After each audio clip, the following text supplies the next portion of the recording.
Pues muy buenas tardes, un gusto saludar a todos y cada uno de los miembros de la comunidad Anáhuac, a todos aquellos que nos siguen como todos los lunes en estos que son los webinars que hacemos desde la Facultad de Comunicación en el área de la coordinación académica de posgrados. Un servidor, Jorge Hidalgo, les da la más cordial bienvenida a este espacio de interacción, diálogo, reflexión con los expertos de la comunicación y la mercadotecnia estratégica. Hoy vamos a tener un webinar por demás interesantes, digitalizando en tiempos del COVID con el neuromarketing, un tema que seguramente inquieta a muchos y del cual habrá seguramente interés para poder estar interactuando el día de hoy con nuestro invitado, nuestro doctorante Sergio Sosa, a quien yo le agradezco infinitamente en nombre de nuestro director, el maestro Carlos Cienfuego, el que el día de hoy nos estés acompañando. Sergio, muchísimas gracias por estar aquí con nosotros. No, al contrario, doctor, muchas gracias por la invitación. No, al contrario, Sergio, y como decíamos, en últimas fechas, sobre todo a partir de la contingencia sanitaria, pues se han dado una serie de temáticas que han llamado la atención de muchas de las personas, que es qué hacer para transformar digitalmente nuestras organizaciones, cómo hacerle para hacer una migración digital integral a todos estos servicios, en qué medida la mercadotecnia se está aprovechando de nuevas herramientas, nuevas técnicas, nuevas metodologías para poder acercarse con el consumidor, y las neurociencias han sido de alguna manera un canal muy, muy efectivo para lograrlo. Llevan ya varias décadas explorando sobre todo esta gran frontera que es el cerebro humano, ¿no? Y cómo tomamos nosotros decisiones, cómo se hacen los procesos cognitivos y cómo de alguna manera a partir de este tipo de situaciones, pues las empresas pueden generar data mucho más efectiva, más inteligente también para la toma de decisiones. Así es que, sin más, Sergio, pues seguramente este va a ser un tema que llamará mucho la atención de nuestras audiencias, porque tú nos combinas los dos, el tema de la digitalización, nos hablas de neuromarketing en un tema como el entorno incierto, volátil, ¿no?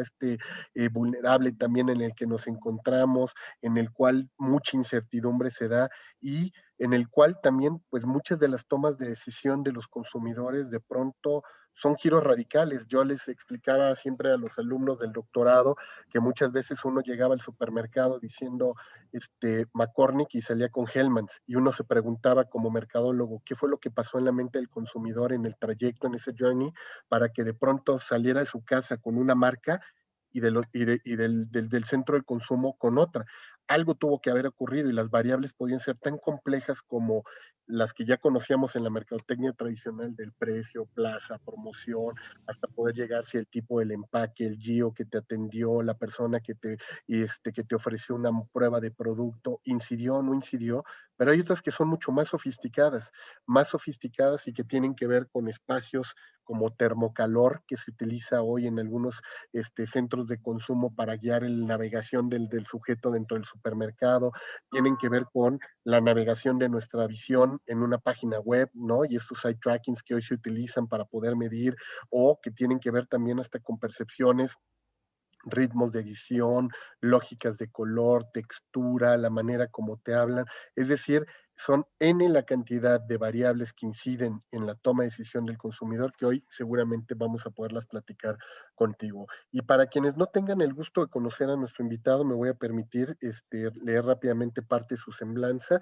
Él es alumno invitado del doctorado en investigaciones cerebrales, adscrito al Programa Nacional de Posgrados de Calidad de CONACYT de la Universidad Veracruzana. Él es doctorante, doctor en investigación, está doctorando en investigación de la comunicación aquí en nuestra Universidad Anáhuac Norte, en el programa también que tenemos adscrito al PNPC de CONACYT. Él tiene una licenciatura en mercadotecnia, maestro en finanzas, especialista en negocios internacionales, también con una licenciatura en finanzas. Se ha certificado también en temas como neuromarketing, mercadotecnia, finanzas profesionales, ha sido columnista de la sección de neuromarketing de la revista Neo, ha colaborado como consultor en este tipo de temáticas también en algunas asociaciones, ¿no? Incluso participando directamente, y si no mal entiendo por tu semblanza también, en el programa que tienen de EEG, ¿no? caligrafía, el eye tracking para entendimiento del consumidor en el shopper, en temas de marketing, publicidad, evaluación de empaques, evaluación sensorial, experiencias de consumidor, marketing, ha sido consultor en Intercapa, también se ha desarrollado en agencias como America Retail, Connecting Brands, y bueno, pues como yo decía, un gusto que el día de hoy nos estés acompañando, Sergio, en este espacio, y esperemos que, bueno, la interacción que podamos tener con las personas que se están sumando a nuestro webinar, pues nos permitan sobre todo profundizar. Les recuerdo, parte de la dinámica que tendremos es en unos minutos más, te cedo el micrófono, Sergio, para que tengas tu exposición. Vamos a dejar una sesión de preguntas y respuestas hacia el final de nuestro conversatorio para que la gente que nos está sintonizando pueda ir guardando por ahí sus preguntas y poder interactuar de manera directa con ellos a través de este espacio en Zoom, y quienes nos están siguiendo en las redes sociodigitales lo hagan a través del chat que tenemos dispuesto para ellos. Así es que sin más, Sergio, bienvenido y nuevamente gracias por estar aquí en tu casa. Muchas gracias, doctor. Pues bueno, la verdad es un honor, pues, participar en estas iniciativas, sobre todo, pues, en mi alma mater, en el tema del doctorado que actualmente estoy estudiando, como bien decías, y contribuir con un tema tan apasionante como es el neuromarketing. ¿Por qué? Porque, bueno, vengo de elaborar, laboro en un laboratorio de neurociencias con una de las figuras más reconocidas en el ámbito, que es el doctor Jaime Romano Micha. Y bueno, lógicamente que a lo largo de este año que ya llevamos con el tema del COVID, pues hemos visto una creciente necesidad por parte de muchas marcas, de muchas empresas, de mucho empresario, de saber cómo digitalizar esa oferta de valor que hoy el COVID pues, nos ha eh, implicado, ¿no? Hablamos de ese distanciamiento social, pero también hablamos de ese acercamiento digital que al final del día, pues hoy en día está poniendo a todas las marcas a voltear a ver sobre cómo hacerlo y bueno, qué mejor que a través de hacerlo de técnicas como herramientas como las del neuromarketing. Bueno, como bien decías, doctor, pues básicamente dentro de lo que hacemos nosotros, pues sí, tenemos el tema del portal de América Retail. Somos los encargados de todo el tema de la sección de neuromarketing. Ese es un portal de noticias que ustedes pueden seguir. Es un acceso gratuito y colaboramos con la revista Neo. De hecho, cuando surgió la oportunidad de participar, pues inmediatamente pensé en esta parte, ¿no? Que hemos venido también trabajando, pues en la revista Neo, en este caso, con cómo digitalizar tu propuesta de valor más allá de lo digital. Y bueno, y sin más, pues entremos en materia, ¿no? Definitivamente, hablar de la pandemia, pues es hablar de toda una serie de emociones que todos seguramente hemos vivido. Hablamos de la ansiedad, hablamos de la nostalgia, de la desconfianza, de la desesperación y de algo tan importante como puede ser la incertidumbre. Y bueno, en ese sentido también, pues no hay que dejar de lado que cuando hablamos de la pandemia, pues no es tan solo es la pandemia de la salud, sino es esta pandemia del miedo, es esta pandemia de estas fake news y es esta pandemia de la normalidad, ¿no? Eh, Creo que no hay cosa más importante que al final el ser humano pueda perder, que es su libertad, el vivir en reclusión. Y en este sentido, creo que la pandemia ha venido a cambiar, como bien comentaba el doctor Hidalgo en la presentación, al consumidor en todos sus ámbitos, ¿sí? Estamos hablando no tan solo de esos hábitos, estamos hablando de sus comportamientos.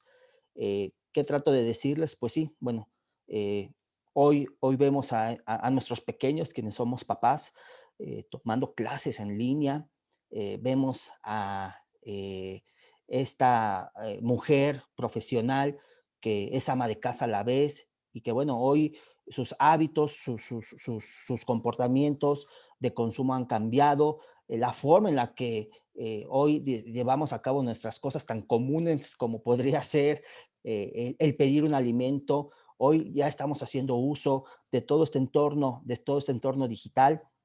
Y no se diga, ¿no? De toda esta gente, todo este consumidor, todo este shopper que no estaba tan familiarizado con el tema de la tecnología y que hoy nos damos cuenta, ¿no? De que, pues bueno, por necesidad, pues ya tienen que adentrarse al tema tecnológico. Entonces, ante esto lo que tenemos que reconocer es que el consumidor ha cambiado.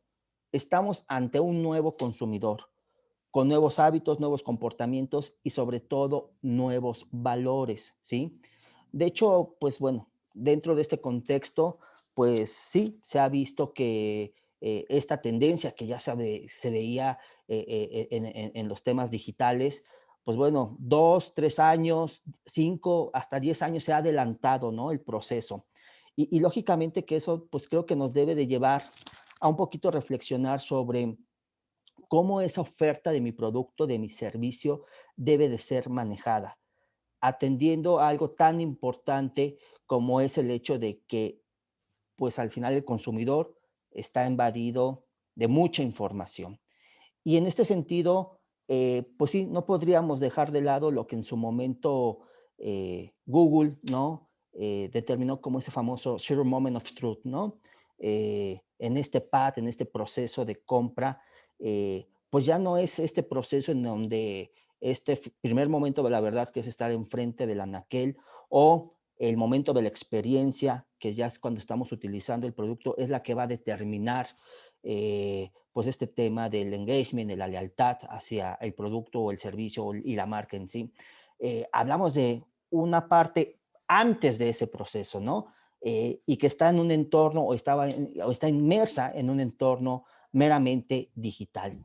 Entonces, en ese sentido, aquí es importante, pues sí, platicar un poquito sobre esta nueva normalidad que hemos estado viviendo, realmente cuál es el trasfondo cuando lo vemos desde la perspectiva neuro, ¿sí? Desde la neurociencia, en este caso aplicado al marketing. En este sentido, hay que reconocer que pues esta nueva normalidad se ha traducido en nuevas experiencias, ¿sí?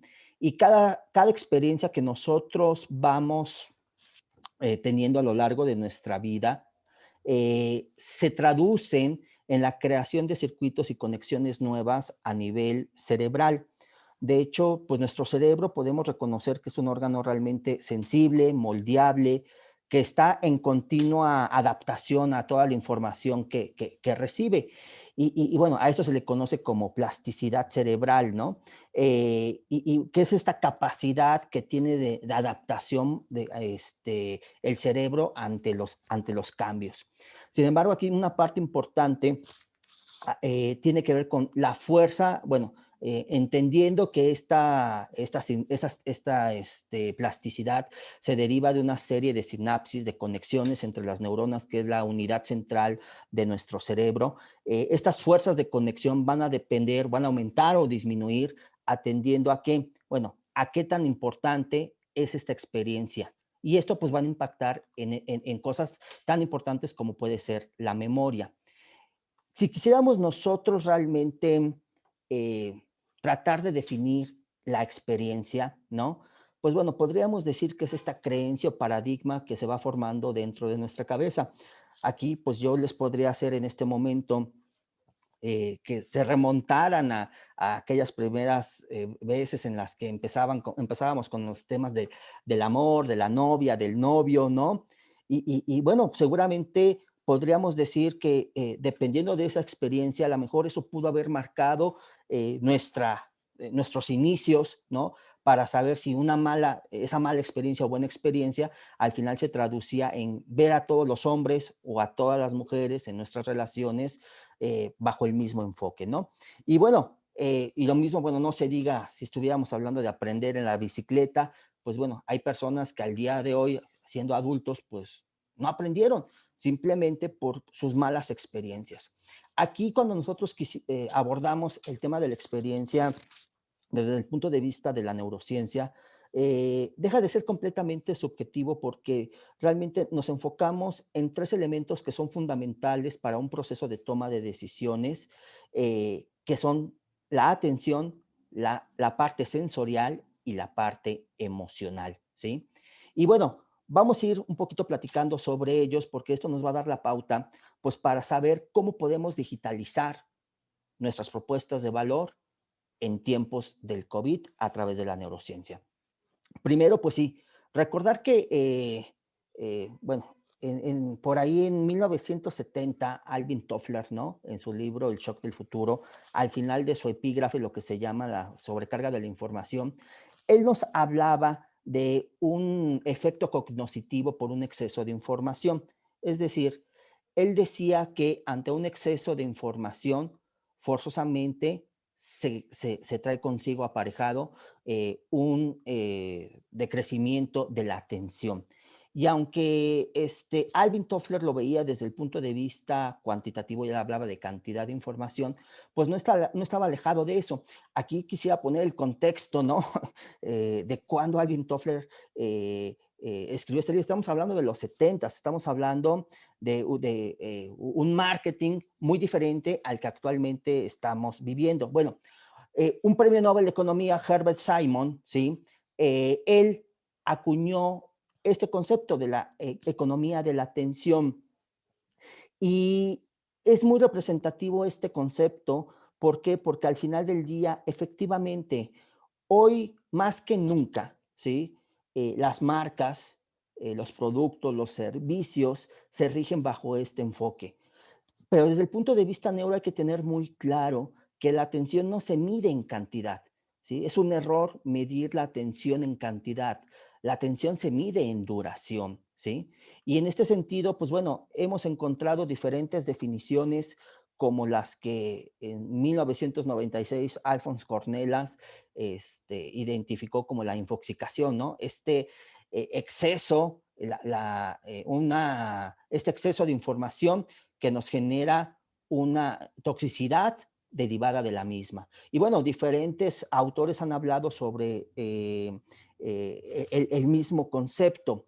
Y esto al final no lo podemos dejar de lado porque, bueno, si nos vamos a nuestro país, en el caso de México, la encuesta nacional sobre disponibilidad y uso de tecnología de la información en los hogares del 2018 muestra, híjoles, de verdad que información muy, muy interesante, en el sentido de que un 25.6% de los internautas, ¿no? 19 millones aproximadamente, hablan de un exceso de información, pero lo más curioso de esto es que hablan de un exceso de información no deseada, ¿ok?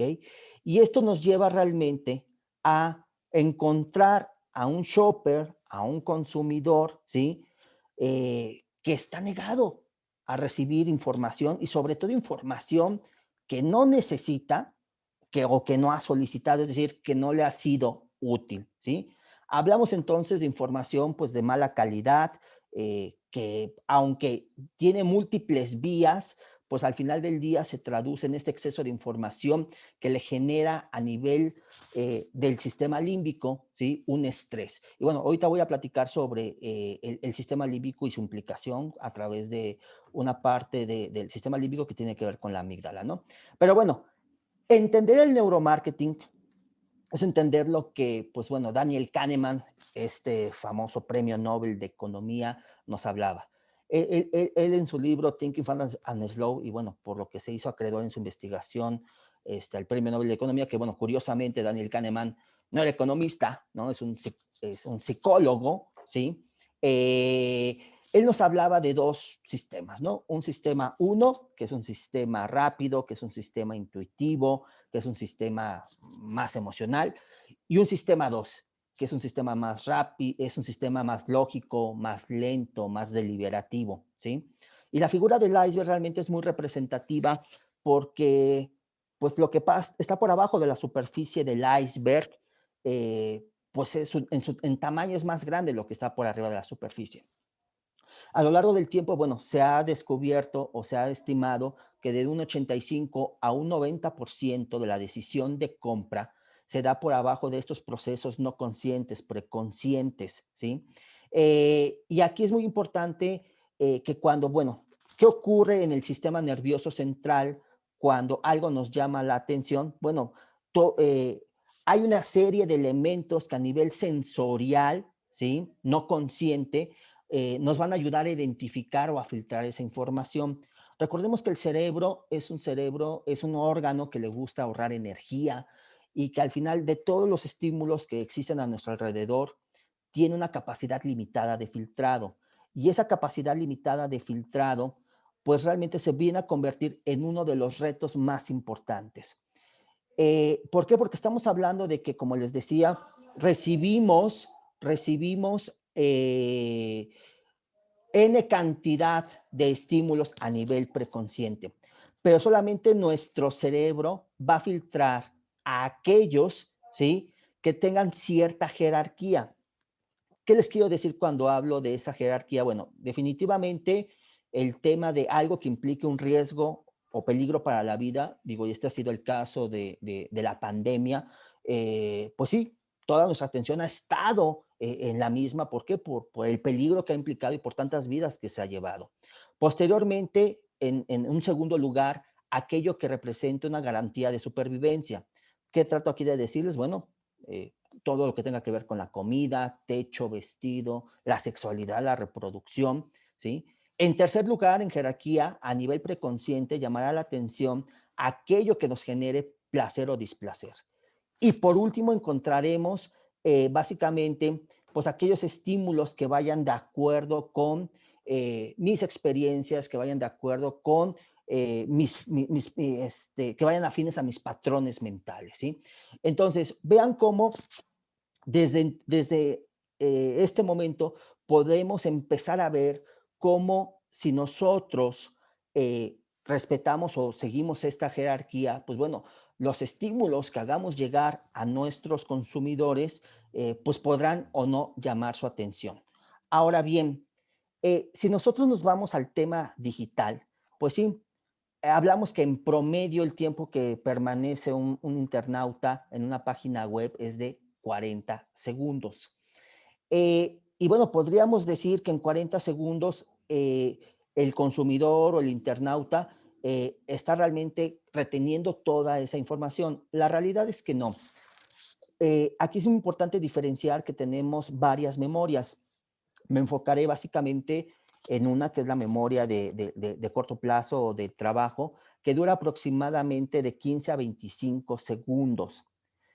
Y que al menos que exista algo eh, sensorial o algo emocional que pueda anclar esa memoria, esa información, permitirá que esa información se lleve a una memoria de largo plazo.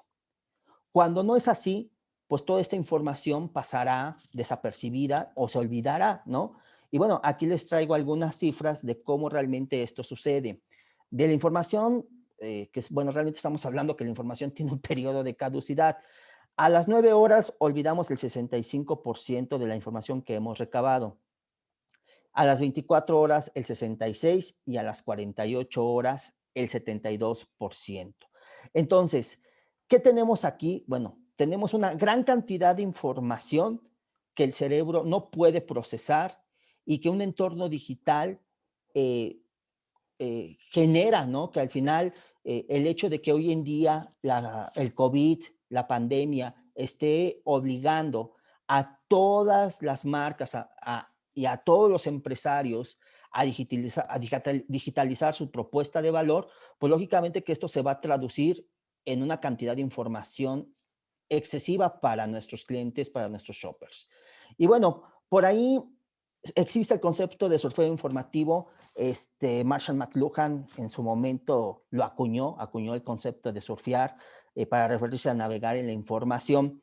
Y bueno, ¿de qué manera podemos evitar este surfeo informativo? ¿De qué manera podemos incrementar esta forma o esta duración de atención ante los estímulos que le estamos mandando a nuestros consumidores de nuestra oferta de valor? Bueno, entendiendo que la atención es un filtro que es selectivo, que es sensorial y que es emocional, ¿sí? Aquí estamos hablando de estos elementos que anteriormente habíamos mencionado, la parte de los sentidos y la parte de las emociones. Y que al final del día nos va a permitir elegir aquella información que es importante para nosotros, eliminando aquellos otros estímulos que surgen simultáneamente o que son irrelevantes. Ahora bien, ¿cómo podemos empezar entonces a digitalizar nuestra propuesta de valor? Bueno, de entrada un poquito conociendo que no tan solo lo que el tema digital entra por el tema visual, ¿ok? Tenemos toda una serie de sentidos, 5 sentidos, que nos pueden ayudar a que nos pueden ayudar a que esa experiencia que está teniendo nuestro consumidor, nuestro usuario, al momento de navegar en nuestra página web, en nuestra app, etcétera, etcétera, y encontrar información sobre nuestra propuesta de valor, ¿sí? Pues quede anclada en su memoria de largo plazo. Y bueno, podríamos hablar o empezar hablando sobre el sentido de la vista. Sí, un tercio de nuestro cerebro es para la visión. Ese número 5 que ustedes ven marcado es el lóbulo occipital, que es donde se encuentra o donde radica la corteza visual primaria y secundaria, ¿sí? Hablamos de que el 83% de la información que las personas reciben es a través de los ojos. Pero curiosamente, ¿sí? De esa información, solamente lo que viene a ser un 5% es lo que recordamos, fíjense. O sea, un 83% de la información visual o de los estímulos que recibimos es a través de la vista, pero solamente podemos recordar a nivel memoria un 5%. Por eso es muy importante entonces empezar a ver cómo funcionan los otros sentidos. Bueno, no podríamos dejar de lado la música. Bueno, el tema de la música, pues hecho muchos estudios. Digo, la verdad, la música es un lenguaje universal y activa zonas cerebrales, ¿no? Como cuando, pues bueno, alguien consume alguna droga, por ejemplo, o cuando está teniendo un tema de sexualidad, ¿sí? Y bueno, diferentes estudios han demostrado cómo la musicalización de un local influye, ¿sí? En este tema de la experiencia global que pueda tener un cliente cuando está en el punto de venta. Sé que al final ahorita me están diciendo, oye, pero pues las tiendas están cerradas o hay acceso limitado. Sí, voy a tratar de darles el contexto para que vean cómo podemos nosotros digitalizar este tema de los sentidos en nuestra propuesta de valor ahora en este entorno digital. Entonces, el tema aquí radica en que, bueno, hay estudios que muestran que más o menos un 44% de las personas cuando escuchan música dentro o que ingresan a un local y escuchan buena música o que les agrada la música, este, mm, permanecen en él y compran, ¿no? O sea, hablamos de que más o menos la música ayuda a incrementar las ventas en un 17%. El tema aquí es que, bueno, hay canciones como la de We Are the Champions, ¿no? De Queen, que nos evocan euforia, ¿no? Otras, como las de Madonna, ¿no? Like a Virgin, nos producen empatía, nos producen socialización. Entonces, aquí lo más importante es que hay que entender qué es lo que realmente genera la música. La música genera una hormona que se llama la hormona de la empatía, que es la oxitocina, y el apego. Y cuando la música es algo que me gusta, se libera esta hormona en mayor cantidad y esto provoca que las personas quieran seguir en el lugar, ¿sí? Por eso cuando estamos en una fiesta donde hay muy buena música, bueno, nuestros niveles de oxitocina, ¿sí? Son muy elevados y eso hace que no nos queramos ir de ese lugar. Entonces, lo mismo funciona, ¿sí? Con el tema de la música, llámese en punto de venta o lo que pueda hacer en una página web, ¿no? Entonces, bueno, aquí empezamos a ver cómo podemos darle este sentido, cómo podemos utilizar este sentido en la digitalización de nuestra propuesta de valor. Ahora bien, hablemos del aroma, ¿no? Del olor. Pues sí, aquí el 75% de las sensaciones eh, que afectan al ser humano son por el olfato. Y realmente tenemos una capacidad para recordar aromas, o sea, recordamos más de 10,000 aromas. Ustedes me van a preguntar, bueno, ¿y por qué es que podemos recordar tantos aromas? Y seguramente han escuchado que el sentido del olfato está muy ligado al tema de las emociones. Bueno, la realidad es que efectivamente, cuando nosotros, bueno, hay una teoría que es la teoría del cerebro triuno, que nos habla de un cerebro reptiliano, por ahí seguramente también lo han escuchado en alguna plática, y este cerebro reptiliano se encarga de funciones como la respiración. En promedio, fíjense, respiramos unas 20,000 veces al día, ¿ok? Entonces, 20,000 veces al día olemos, ¿sí? Pero cuando olemos tenemos dos canales de comunicación y uno de ellos tiene que ver con el sistema límbico, que es la amígdala, que es el centro donde radican nuestras emociones. Por esta razón es que cuando nosotros utilizamos esta estrategia del aroma, ¿sí? Se vuelve fundamental para poder conectar o generar emociones, provocar emociones. Ahora bien, aquí es importante también reconocer que a veces los sentidos se complementan, y ese es un concepto que ahorita vamos a hablar, que es la sinestesia, que significa que los sentidos no trabajan de manera aislada. ¿Cuántas veces, sí, han dicho que una comida se ve rica, sí, sin antes probarla o sin antes olerla? Lo mismo sucede con la música, ¿no? Yo podría decir que un vino eh, tinto sabe mejor cuando yo escucho cierto tipo de música que cuando escucho una salsa, por ejemplo, ¿ok? Entonces, aquí lo que trato de llevarles es que al final, cuando estemos, ahorita que estamos hablando, tocando los sentidos, no es que tenemos que trabajar sobre los 5 sentidos, tenemos que ver cómo funcionan estos 5 sentidos de manera conjunta. Y bien, esto nos lleva también pues al sentido del gusto. El sentido del gusto, tenemos más de 10,000 papilas gustativas, ¿ok? Pero el sentido del gusto también es una combinación de todos nuestros sentidos y les voy a poner un claro ejemplo. ¿Cuántas veces fueron o han ido a algún restaurante y el simple hecho de que los hayan atendido mal hace que digan que la comida no estuvo rica, no estuvo sabrosa? Fíjense, un tema de servicio, ¿ok? ¿Qué trato de decirles con esto?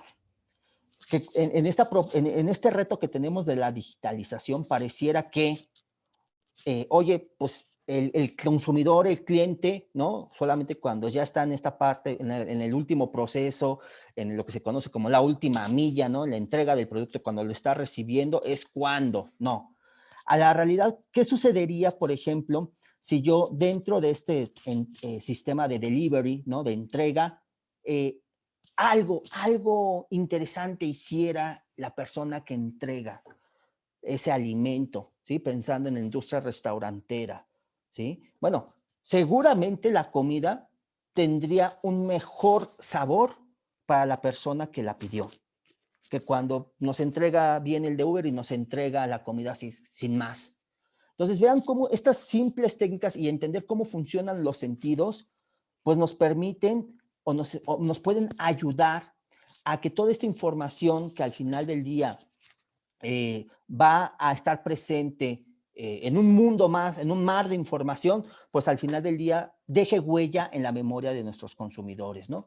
Y bueno, no se diga del sentido del tacto, ¿no? Realmente el sentido del tacto, pues ahora sí que es el sentido más amplio que tenemos, ya que cuenta con más de 4 millones de receptores a lo largo de nuestro organismo o de nuestro cuerpo. Y pues bueno, simplemente aquí, por ejemplo, sí, el tacto que hoy es ese contacto físico, cuando nosotros, ese apretón de manos que teníamos, ese acercamiento, ese tocar a la persona, genera oxitocina, que también es un tema de confianza.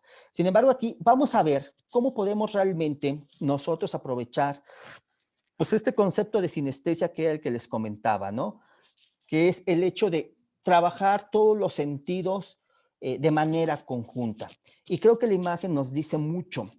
No es lo mismo esta imagen donde vemos a esta chica tomando la copa en una copa de vino, ¿sí? A esta, ¿no? En donde al final, pues la experiencia no sería la misma. Recordemos que al final el tema de la congruencia de nuestros sentidos entre lo que vemos y olemos, lo que vemos y escuchamos será fundamental, ¿sí? Y en este sentido aquí lo que es importante reconocer, por ejemplo, ahorita que toda la industria restaurantera está haciendo llegar sus productos o su propuesta de valor a través de menús digitales. Bueno, ¿qué pasaría si yo a este menú digital le pusiera un sonido del mar? Está comprobado, ¿sí?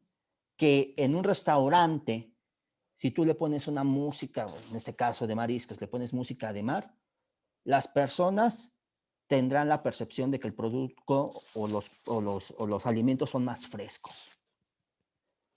Entonces, vean cómo podemos empezar a jugar con todo este tema de la sinestesia y de cómo mezclar los sentidos, ¿no? También, por ejemplo, a nivel audiovisual, ¿sí?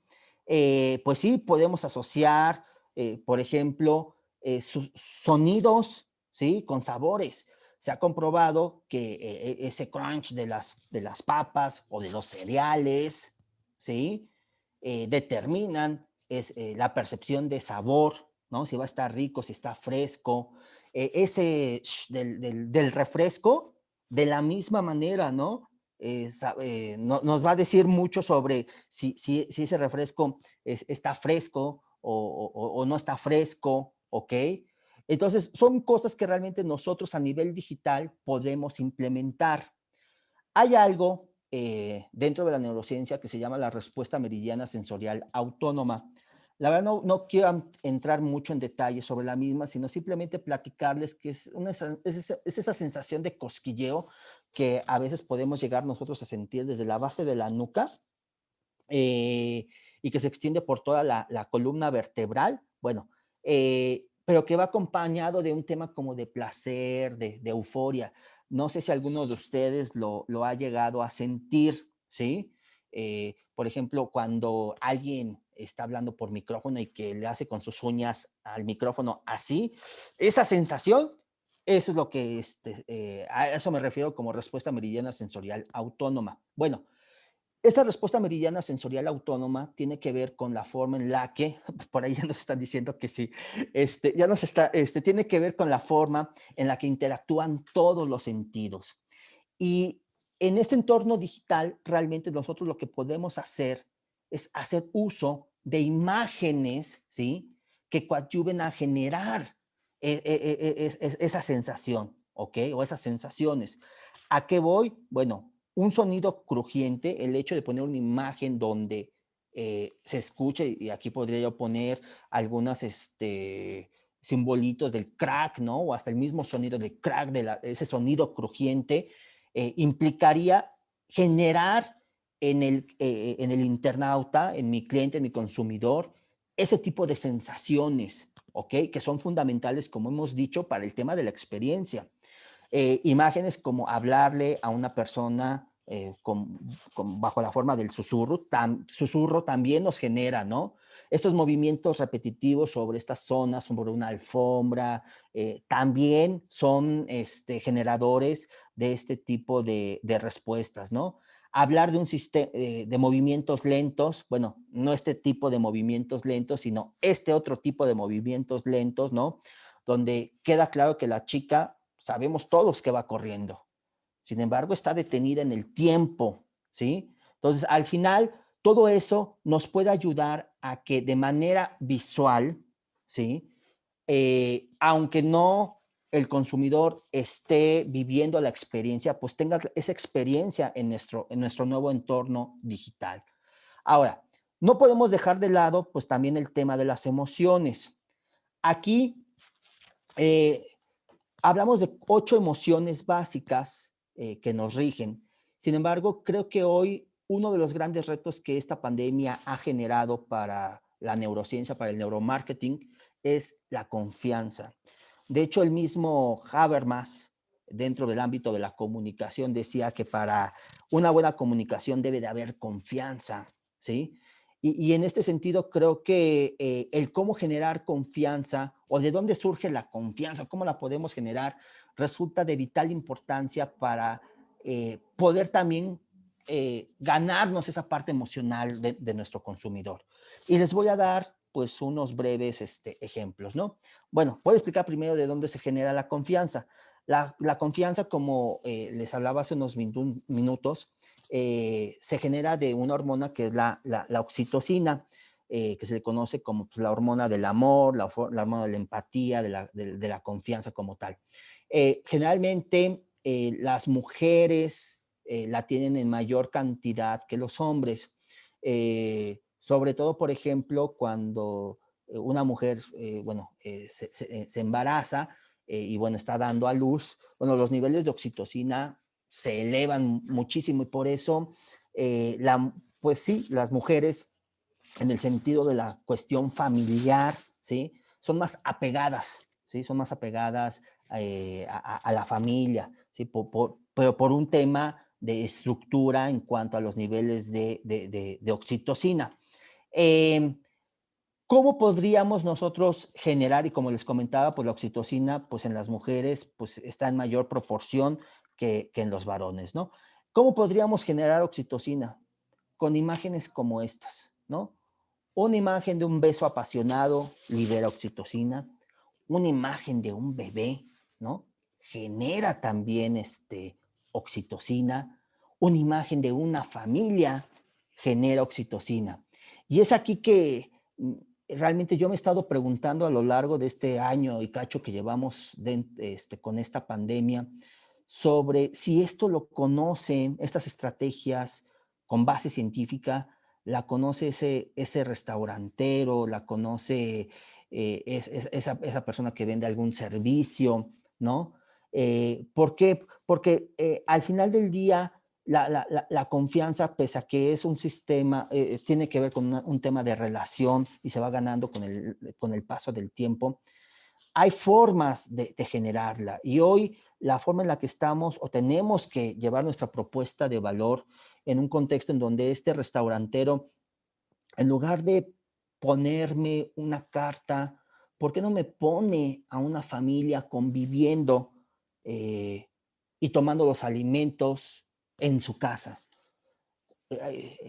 Al final, si nosotros quisiéramos reducir o tratar de identificar cuál es la propuesta de valor en un restaurante, no es la comida, no es el platillo en sí, es ese momento de unión familiar, de estar con los cuates, ¿sí?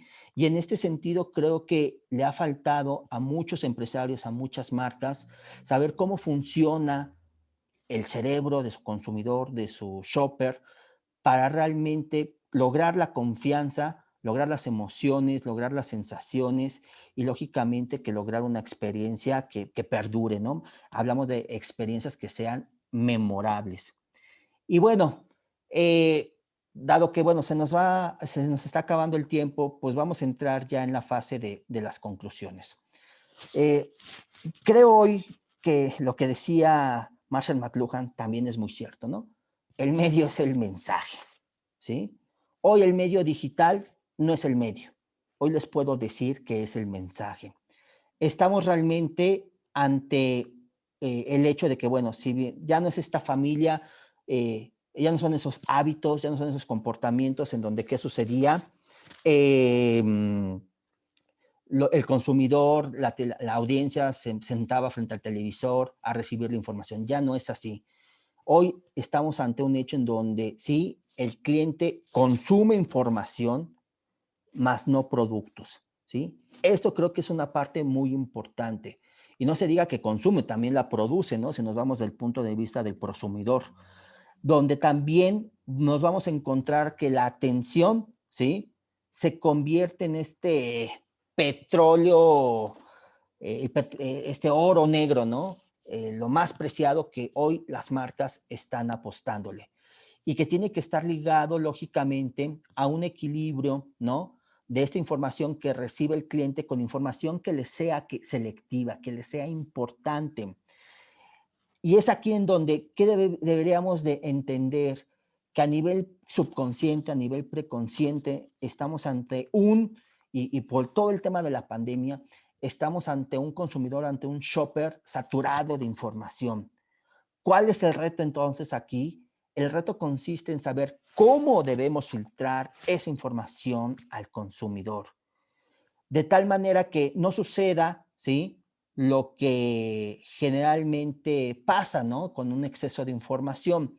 Eh, un- se ha comprobado que una sobrecarga de información genera o aumenta la actividad de la amígdala, ¿sí? Lo cual, pues sí, disminuye nuestra capacidad para tomar decisiones.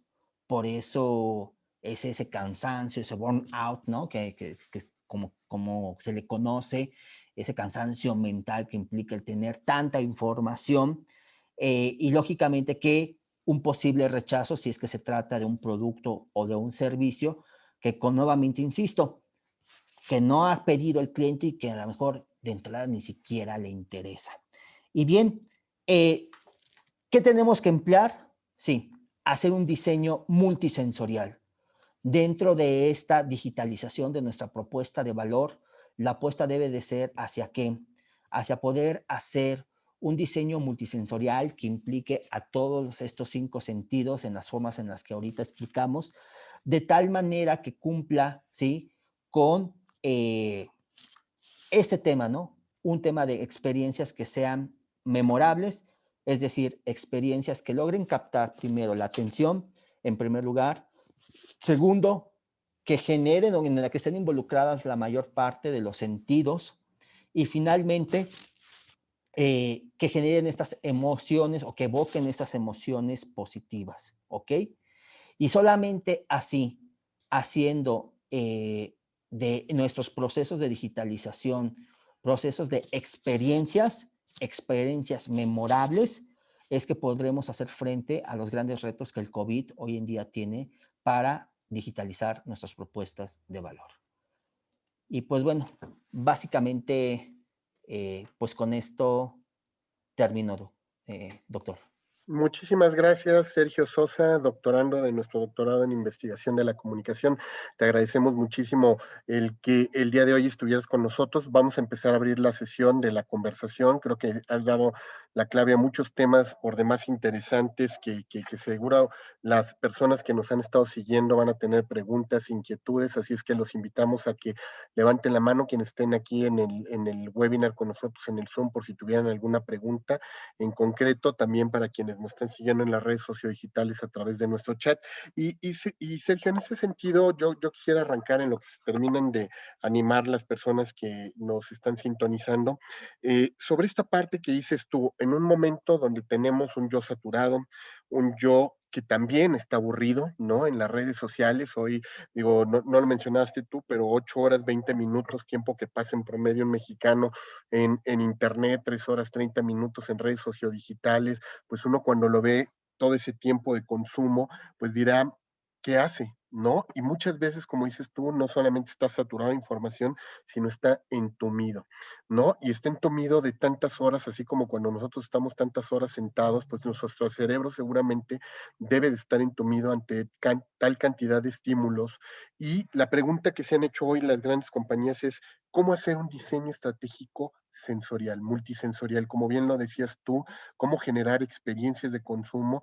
Por tanto, pareciera que entonces nuestra disciplina de la comunicación ya no es generar transmisión de contenidos, ¿no? De información, de mensajes, sino es generar experiencias. ¿Cómo generar esas experiencias? Sería quizá mi primera pregunta, Sergio, en lo que las personas que nos están siguiendo se animan a preguntar. Pues yo creo, doctor, que la base es entendiendo realmente a ese consumidor sobre lo que realmente piensa y lo que realmente siente. Hablar de una experiencia es hablar de la solución de un problema, pero de problemas emocionales. Y creo que el marketing como disciplina a lo largo de su historia ha tratado de encontrar esa solución a esas necesidades. pero hoy las necesidades creo que rebasan por mucho estas necesidades funcionales, ¿no? Que un producto o un servicio puede satisfacer. Nos encontramos ante un tema más emocional, hacia un tema más de valores, en donde eh, efectivamente, cosas que dejan huella en nuestras vidas son aquellas cosas que sensorialmente algo, y les pongo un ejemplo, si yo, por ejemplo, en este momento fuera a un bosque o ustedes fueran a un bosque y los pica una abeja, ¿sí? Su atención o el momento que van a recordar a nivel sensorial fue a lo mejor el bzz de la abeja. No van a recordar cuántos árboles había, no van a recordar cuántos metros caminaron, van a recordar esa parte sensorial. Lo que trato de decirles es que los momentos importantes de nuestras vidas están ligados con todos nuestros sentidos, ¿no? En la medida en que nosotros, y hay casos claros, ¿no? Eh, Hablo, por ejemplo, de Mastercard. Mastercard, una empresa que digo, que su segmento son las tarjetas. Hoy ha aprovechado el tema, digo, y no lo mostré, pero bueno, ha aprovechado el tema sensorial, en donde a través de un programa los invitan a sus tarjetavientes a una cena muy especial, ¿no? En donde olores, en donde sabores, ¿no? El sabor de Mastercard, el olor de Mastercard, están ahí marcados. Entonces se trata, yo creo que aquí de un tema de innovación y creatividad que también las marcas deben de tener presente, en donde puedan identificar que aunque su producto o servicio eh, pues si estamos hablando en este sentido de que, oye, pues yo tengo un restaurante y bueno, lógicamente que puedo utilizar todos los sentidos, pero si yo hablo de una empresa de servicios B2B, pues cómo lo llevo a cabo ese tema sensorial. Bueno, creo que con un toque de creatividad se puede hacer, ¿no? Como es el caso de Mastercard que les comentaba. Y los tatuajes vamos a decirles en este caso psicosensoriales, Sergio, y me refiero a tatuajes psicosensoriales cuando tú tienes una experiencia en la web, vamos a decirles, donde el cliente te está ofreciendo un servicio de calidad, te ofrece imágenes de calidad, te emociona, te contacta y haces esta empatía discursiva, te animas y dices, no, quiero tener este producto, lo quiero y además lo quiero ya. Pero, oh sorpresa, pides y el producto te llega frío, de mala calidad, ¿no? Claro. Pides una camiseta que se veía increíble y te llega de una talla diferente, y te digo, se queda tatuada como una experiencia que independientemente de todos estos elementos que nos dices, que nos cautivaron, emocionaron, nos llevaron a tomar una decisión, al final se contrapone la experiencia física, ¿no? Del servicio, como lo que te di, el que no llegue a tiempo, el que me atendió mal, el que me habló mal en la persona de telemarketing cuando le hablé para preguntarle dónde estaba mi producto. ¿Cómo borras ese tipo por eso digo que son como tatuajes emocionales, porque a veces se te quedan más grabados que todo lo bueno que hizo la compañía? Sí, de hecho, esos son sesgos que al final nuestro cerebro se genera. Esto está ligado con el tema de la intuición. La intuición es un proceso subconsciente que hace que el cerebro tome decisiones de manera rápida simplemente por considerar o evaluar uno de los elementos que puede tener el estímulo.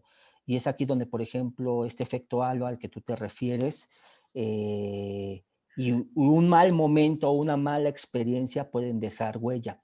Ahí yo te podría decir que, bueno, desde un enfoque de vista del marketing, pues sí, hay un precepto que son el marketing relacional, las 6 Rs, y hay un principio en donde recuperar a un cliente que se ha ido o sea, para nosotros, y aplicando los enfoques neuro, ¿no? De recompensas, si tú recompensas a un cliente, le das una recompensa a un cliente, la misma recompensa a un consumidor que te es fiel y se la das a un consumidor que se ha ido, la misma recompensa, el cliente que se ha ido lo valora más. Entonces, sí tenemos grandes posibilidades de borrar esas malas experiencias, pero dependerán insisto, de esta creatividad que pueda tener la marca para poder capturar nuevamente a este consumidor, ¿no? Y ahorita que hablabas sobre esta parte de las recompensas, me haces pensar, Sergio, en estos elementos de centro-periferia, ¿no? Donde nos dicen por ahí, ¿no? Aquella persona que consume bebidas con alcohol seguramente se fijará en los anuncios de bebida con alcohol en el producto versus el que no toma, se fijará en los elementos periféricos como la música, el diseño del anuncio, y a lo mejor hasta le cueste recordar a la marca.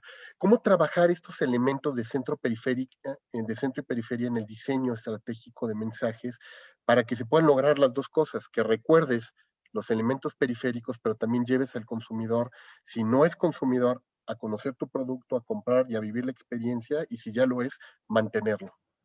Yo te diría que partiendo del principio que comentaba al inicio, lógicamente que no podemos hablar que un estímulo va a lograr detonar una acción de compra si no pasa por este proceso de entrada del filtrado de la atención. Y para lograrlo, pues realmente tenemos que reconocer que a nivel preconsciente, que estos estímulos son a nivel preconsciente, no son conscientes.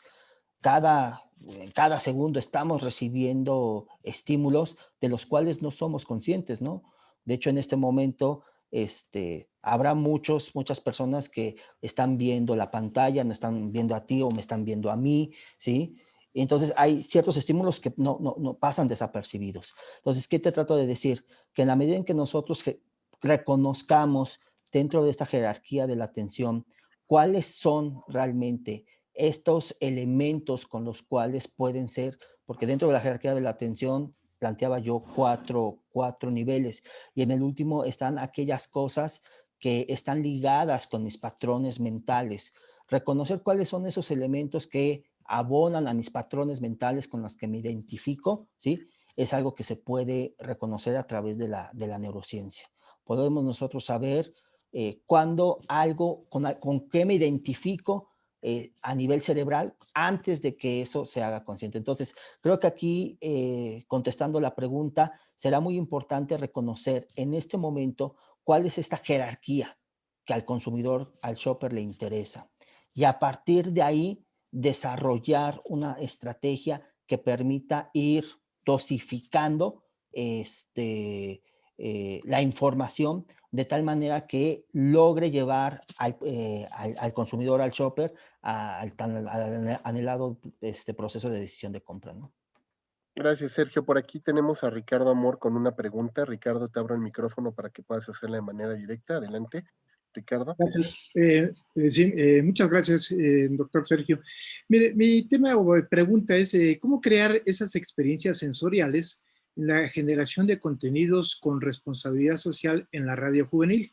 Ya que el radio, pues, no tiene todo este conjunto de experiencias sensoriales tan fácil, ¿no? Generar esas experiencias. Entonces, ¿cómo hacer para que esta atención se pueda generar? Sí, sí, doctor, mire, en este caso, hablar de la responsabilidad social es hablar, yo les decía hace unos minutos, de este efecto halo. El efecto halo es esta capacidad que tiene nuestro cerebro para darse una imagen de algo, simplemente de una sola impresión a través de un solo atributo. Y en el tema de las empresas o las organizaciones que tienen esta causa de la responsabilidad social, este es uno de los elementos, ¿no?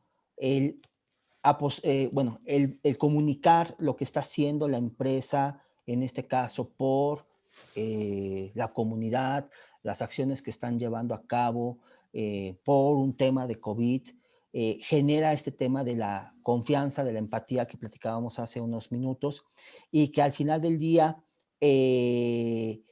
hablando de temas sensoriales, pues lógicamente que, por ejemplo, la narrativa, ¿no? El tema de esto llevarlo a un tema de historias en donde lo que está haciendo la marca en temas de la responsabilidad social por la comunidad sea contado por los otros, lógicamente que va a generar un tema de experiencia sensorial muy diferente a cuando la marca simplemente lo cuenta de la marca hacia el público, ¿no?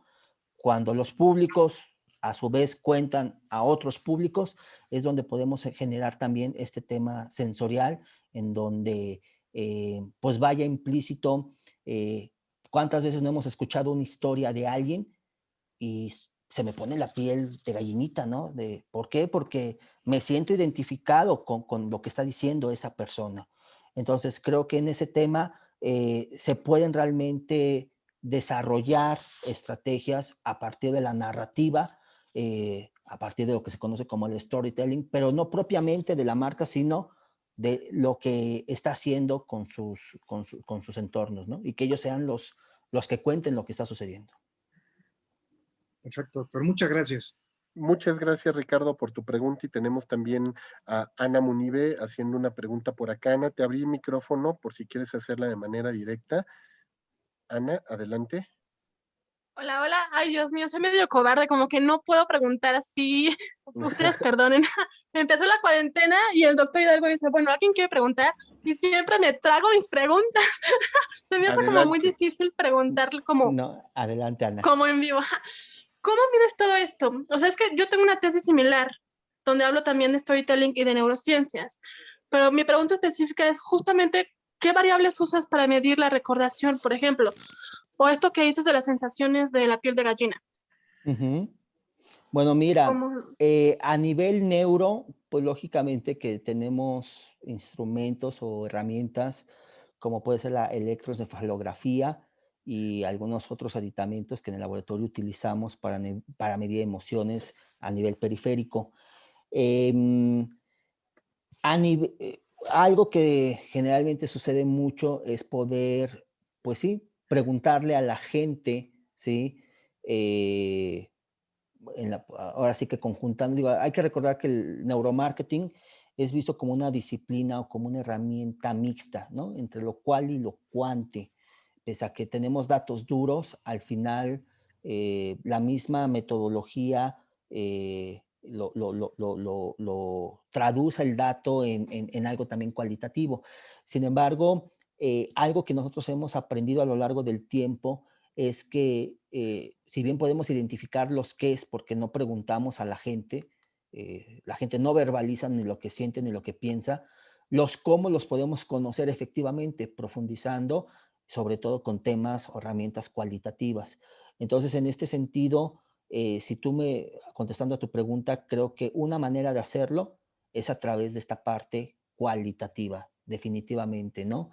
Y bueno, para poder reconocer pues estos niveles de recordación, de memoria, pues sí, definitivamente hay que tener muy claro también el proceso de decisión de compra. Yo les comentaba al principio sobre el laboratorio en donde trabajo y con quién trabajo, y nosotros tenemos una metodología en donde, que es la neuropirámide de Romano, que nos va diciendo paso a paso cómo tomamos las decisiones. Y se las platico muy brevemente. Es una pirámide que parte desde la atención, vamos con el tema sensorial, la parte emocional, llegamos a la cognición, que es donde entra el tema de la memoria, ¿sí? Y llegamos a un tema de reguladores de la acción, es decir, esa intención de compra, para finalizar con el tema de la misma acción. Entonces, aquí lo más importante es reconocer que los procesos de cognición hacia abajo son procesos que se dan de manera preconsciente, no consciente. Es decir, a partir no más de 300 milisegundos. Cuando les hablo de 300 milisegundos, les hablo de 3 décimas de segundo. Es decir, son cíclicos estos procesos que les estoy platicando. Este proceso de la neuropirámide es cíclico y cada 3 décimas de segundo, o sea, 3 veces en un segundo se está dando.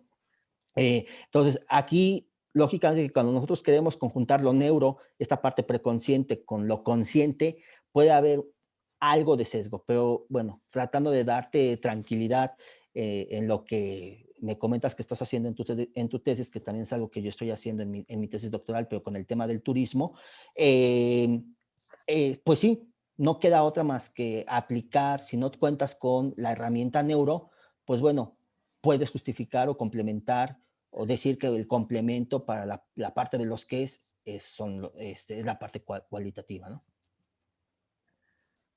Gracias, Sergio. No sé, creo que ya cerró por ahí su micro Ana, pero bueno, creo que por ahí quedó la respuesta. Y un poco en esa tónica de las herramientas de medición, los instrumentos, indicadores, Sergio, hace rato cuando hablabas de los sistemas 1 y 2, uno piensa incluso también en cómo muchas de las decisiones de compra de los sujetos, como decías, están realmente interiorizadas en función de lo emocional y a veces menos racionalizadas. Sin embargo, también uno de pronto se topa con este tema como lo que Gladwell hablaba del blink, ¿no? Y la intuición de lo racional, más bien lo emocional realmente es una racionalización casi dicha como de modo impulsivo, ¿no? Yo ya quería comprarlo, no hallaba cómo justificar que lo necesitaba comprar y de repente pareciera que un impulso, un color, una textura fue lo que me motivó, pero yo ya en mi cabeza tenía los racionales del por qué.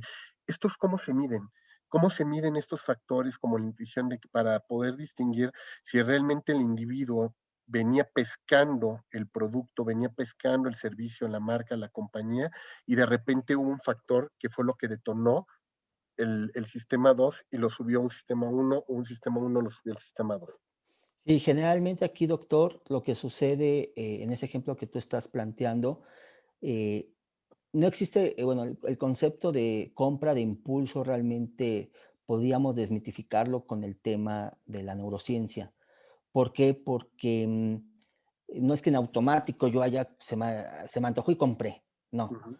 Al final del día, como tú bien decías, existe una motivación que ya estaba implícita, que ya estaba en mi mente, en mi cabeza, ¿no? Y que ante un cierto estímulo, ¿sí? Eh, se activó y me llevó a comprar, ¿sí? Entonces, por esa razón no podríamos decir que, que la compra de impulso realmente sea un proceso no consciente, porque como tú bien dices, dentro de mi conciencia, pues yo ya traía una motivación, que hubo un estímulo que lo detonó, eso es muy, muy diferente. Ahora bien, eh, aquí sí, ¿cómo realmente lograr emparejar, pues eso, cómo medirlo, ¿sí? Pues bueno, definitivamente nosotros podemos partir, por ejemplo, de lo que es la memoria implícita.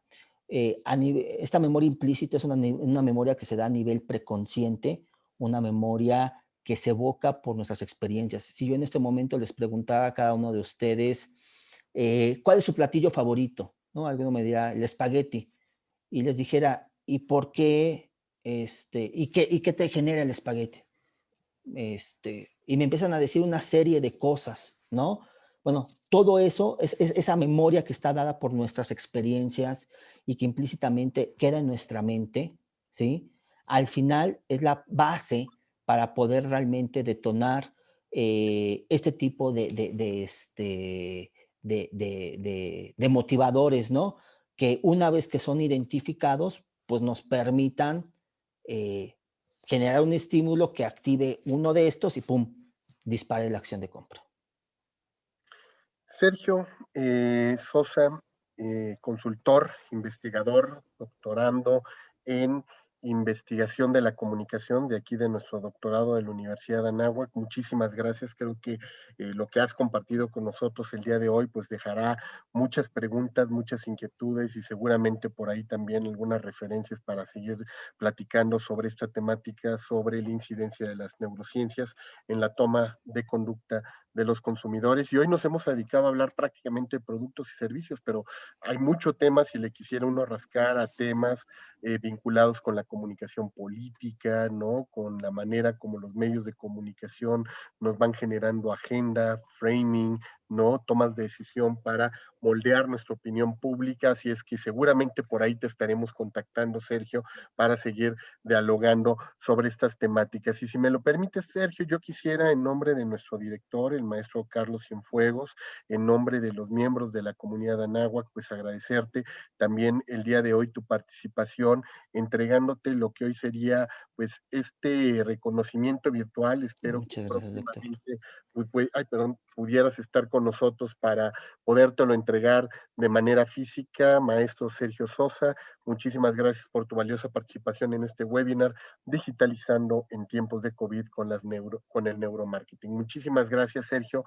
Gracias, ha sido un gusto tenerte con nosotros, ¿no? Y un honor que regreses aquí a tu casa, hoy ya no como doctorando, sino también como panelista en estos webinars que tenemos dentro de la Facultad de Comunicación. Muchísimas gracias por tu participación, gracias también, te están mandando por acá en el chat las personas que están asistiendo.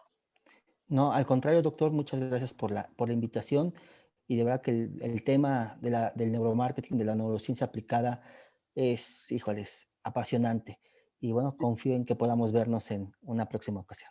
Será Sí, un placer. seguramente, y así será, Sergio, y yo te agradezco, ¿verdad?, el que hayas aceptado nuestra invitación para poder estar el día de hoy con nosotros. Y también queremos invitar a las personas para que la próxima semana se sumen con nosotros.